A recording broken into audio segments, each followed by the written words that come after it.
नमस्कार मेरे प्यारे दोस्तों, HMT घड़ियों की दुनिया में आपका स्वागत है। मैं हूं आपका दोस्त प्रशांत पांडे।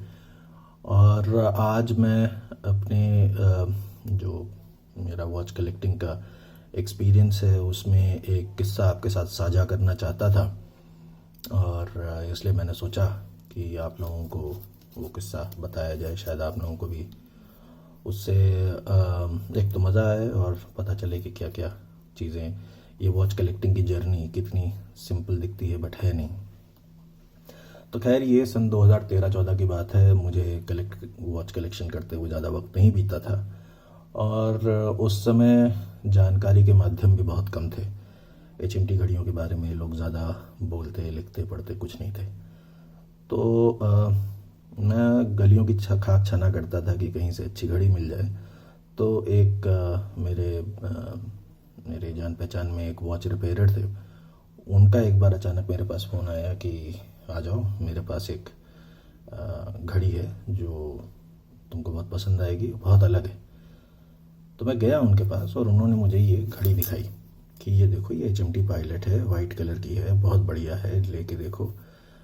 और मैंने कहा कि साहब ऐसा है कि वाइट पायलट तो बनती ही नहीं है, HMT तो ब्लैक पायलट बनाती है, तो ये वाइट पायलट कहाँ से आ गई। तो उन्होंने कहा नहीं नहीं, बहुत अच्छी है, ये कलेक्शन में होनी चाहिए, ये वो बहुत समझाया। मैंने कहा भाई, लगता है ये ज़बरदस्ती चिपकाने की कोशिश कर रहे हैं, घड़ी बिक नहीं रही होगी, नकली घड़ी है। और ये कह के मैं छोड़ के वापस आ गया। घर आया और घर आने के बाद रात को थोड़ा वक्त मिला तो मैंने कुछ सर्च वगैरह करा, इसके बारे में बातचीत करी, पता चला कि भाई ये तो सच में बनी थी। अब मेरा दिमाग खराब, माथा ठनक गया मेरा। मैंने सवेरे उठते ही सबसे पहले उसको फ़ोन लगाया। फ़ोन लगाते ही पहले तो उसने मुझे 10 बातें सुनाई कि मैं तुमसे इतना कह रहा था, तब तुम समझे नहीं, अब तुम मुझसे कह रहे हो घड़ी है कि नहीं। और पता चला वो घड़ी बिक गई। बड़ा दुख हुआ। तो मैंने उससे कहा कि कभी अगर वापस मिले तो मुझे ज़रूर बताइए। मैंने अपने डीलर नेटवर्क में सबसे कह रखा था कि किसी के पास भी ऐसी घड़ी आए तो बताइएगा। खैर, वक्त बीता, लगभग साल भर के बाद मुझे फिर से वो घड़ी प्राप्त करने का मौका मिला और मुझे इस किस्म की एक वाइट पायलट मिल गई। अच्छा, ये वाइट पायलट की कहानी ऐसी है कि बहुत सारी ऐसी घड़ियां हैं जो HMT कंपनियों ने बनाई हैं, बट वो बनाई पहले थी एक्सटर्नल मार्केट के लिए, चाहे वो मिडल ईस्ट हो, चाहे वो जापान हो। ज़्यादातर जापान के लिए बनी। तो ये भी उनमें से एक घड़ी थी, ये जापान के लिए बनाई गई और इसकी डिज़ाइन जो है जापान के लिए ही थी। अब आप देखें तो इसके अंदर जो नंबर पैटर्न है ये अलग है, हालांकि जो बीच का हिस्सा है ये जो है सोना घड़ी की जैसा है। खैर, जो भी हो, मुझे वो घड़ी मिल गई फाइनली इस किस्म की, और मैं बहुत खुश था कि जो है ये जो है जापानीज़ मार्केट की, अगर आप देखें, मैं आपको दिखाऊं यहाँ पे। मैं जब कहता हूँ जापानीज़ मार्केट, तो आप अगर इस जगह को गौर से देखें तो यहाँ पे लिखा है NR4। NR का यहाँ मतलब है निपॉन रिलीज, और 4 का मतलब है ये डायल वेरिएंट 4, या टुमकुर फैक्ट्री में बना हुआ 4 नंबर की जो है फैक्ट्री, वो है टुमकुर फैक्ट्री। पहली बैंगलोर, दूसरी बैंगलोर, तीसरी चिनार, चौथी टुमकुर, पांचवी रानीबाग। तो ये मिल गई साहब घड़ी में, बहुत प्रसन्न। और उस समय पे हम अपने ये जो बैंगलोर में कबन पार्क है वहाँ पे हर महीने में एक बार वॉच कलेक्टर्स की मीटिंग करते थे, जाते थे वहाँ, साथ में टाइम बिताते थे, बातचीत करते थे, घड़ियाँ दिखाते थे, एक्सपीरियंस शेयर करते थे। तो साहब, मैं जा रहा था रास्ते में तो लाल बाग के पास काफ़ी बड़ा एक चौराहा आता है। मैं वहाँ से गुजर रहा था और अचानक ही ये जो पिन होती है जहाँ से पट्टा जोड़ा होता है ये टूट गया, और मेरे हाथ से भी जो बंधी हुई थी घड़ी ये खुल के सड़क पे गिरी और पीछे से एक गाड़ी उस पे से निकल गई, चकनाचूर हो गई गाड़ी, कुछ भी नहीं बचा। मैं बता नहीं सकता कि मेरे दिल पे क्या बीती। बिल्कुल मतलब मैं दुख भी, गुस्सा भी, मुझे अपने ऊपर ही गुस्सा आया कि ये लक पिन्स मैंने चेंज करके नए क्यों नहीं डाल दिए। बहुत सारी चीज़ें, एक पल में बहुत कुछ मेरे दिमाग से गुजर गया। खैर, मैं वॉच मीटिंग में गया, मैंने किसी से भी बात शेयर नहीं करी। घर में आया, मैंने बताया अपने परिवार को कि ऐसा आज मेरे साथ हुआ है, बहुत दुख हुआ। मैंने सोचा कि भाई ये पहली बार हाथ से छूटी, नहीं ले पाया, दूसरी बार हाथ से गिर गई, अब देखते हैं तीसरी बार क्या होता है। उस दौरान ये मैं HMT से भी मेरी संपर्क में था मैं, और मैंने उनसे कहा कि अगर आप ऐसी घड़ी जो है बाहर बना सकते हैं तो आप देश के लिए क्यों ना बना दें। तो इत्तेफाक से उनके पास डायल थे या जो भी था, उन्होंने ये घड़ी रिलीज़ करी इंडिया के लिए। अब आप इसमें अगर देखें तो यहाँ लिखा है 0231 और उसके साथ लिखा हुआ है 0231B, यानी कि बी वेरिएंट पहला था जिसमें ब्लू हैंड्स थे। और ये रिलीज़ हुई थी इन चिनार वॉच फैक्ट्री के केसेस को यूज़ करके, और उसी का मूवमेंट डायल रानी बाग वाला था। तो ये रिलीज़ हुई, मुझे मिल गई। मैंने कहा चलो बढ़िया हुआ, मेरी जो यात्रा थी अब ये कंक्लूड हुई, मेरे जो है समाप्त हुई, क्योंकि मुझे वाइल्ड पायलट चाहिए थी।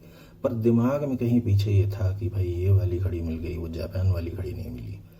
कलेक्टर लोगों के लिए इन छोटी छोटी बातों का बड़ा मतलब होता है कि ये वेरिएंट है। कई लोगों को लगता है क्या फ़र्क है, सिर्फ एक यहाँ पे एक छोटा सा डिफरेंस है, यहाँ पे कुछ और लिखा हुआ है, उस पर कुछ और लिखा हुआ है, तो क्या फ़र्क पड़ता है। सही बात है, बिल्कुल सही बात है। बट क्या होता है, हम कलेक्टर लोग बहुत पागल होते हैं, तो हमारे लिए छोटी छोटी बातों का फ़र्क पड़ जाता है। अगर आप देखें तो इसमें रेड कलर का हैंडल, लाल रंग का, इसमें स्टील है, इससे भी फ़र्क पड़ जाता है हमें।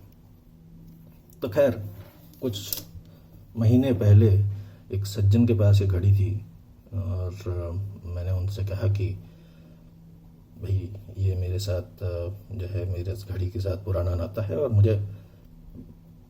मैं चाहूँगा अगर ये आप कभी बेचने की सोचें तो आप मुझे बताइएगा, तो मैं लेना चाहूँगा। तो एक दिन उनका मेरे पास मैसेज आया कि आपको क्या लगता है इस घड़ी की कितनी कीमत होगी। मैंने कहा आप बताइए, आप क्या मांग रहे हैं।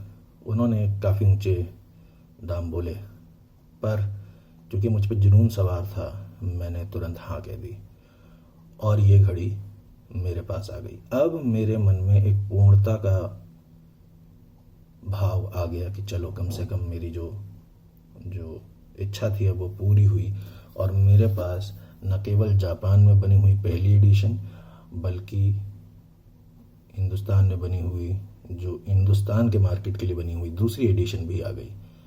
तो मैं बहुत ही प्रसन्न हुआ इस बात से, और अब मैं काफ़ी ज़्यादा सेटिस्फैक्शन महसूस कर रहा हूँ, संतुष्ट हूँ मैं अब। तो ये है, तो मैं यही बताना चाहता हूँ कि अक्सर मैं ये लोगों से कहता हूँ कि वॉच कलेक्शन एक मैराथन की तरह है। 100 मीटर की रेस नहीं है कि आप दौड़े, आपने सारी घड़ियाँ इकट्ठी कर ली, पैसा फेंका और उठाते चले गए, ऐसा नहीं है।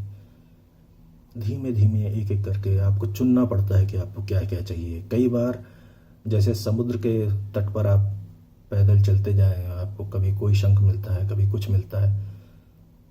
तो कई चीज़ें, ये सागर में मोती कुछ ऐसे होते हैं जो आपके हाथ लग जाते हैं, और कुछ ऐसे होते हैं जिनको आपको ढूंढना पड़ता है।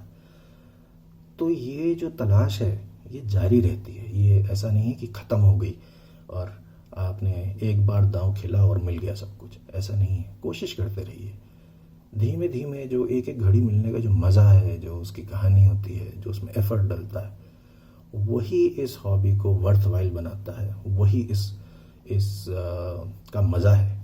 इस हॉबी का मतलब ही क्या होता है, एक ऐसी चीज़ जो आपको आनंद दे, और आनंद तभी आएगा जब आप एक एक चीज़ चुन चुन के इकट्ठी करेंगे, ना कि एक ही बारी में आप HMT की वेबसाइट पे गए और सारी घड़ियाँ एक साथ ऐड करी और ख़रीद ली। उसमें मज़ा नहीं आएगा आपको, क्योंकि हर घड़ी की एक कहानी है, और ये कहानी है मेरी HMT वाइट पायलट्स की। आपने यहाँ तक ये वीडियो देखा, अगर देखा तो आपका बहुत बहुत धन्यवाद। और अगर आपको ये वीडियो अच्छा लगा, अगर आपको सच में वीडियो ये अच्छा लगा, तो आप इसे लाइक करें और अपने कमेंट्स के द्वारा मुझे बताएं कि क्या अच्छा था, क्या बुरा था, और शेयर करें लोगों के साथ। अगर आपको लगता है किसी और को भी अच्छा लगेगा, सब्सक्राइब करें, और बगल में जो बेल का बटन है उसको प्रेस करेंगे, और फिर ऑल वीडियोस पे क्लिक करेंगे तो हर बार आपको पता चल जाएगा एक अब मैंने वीडियो बनाया है। इसी के साथ मैं ये वीडियो समाप्त करता हूँ। जय हिंद, बाय बाय।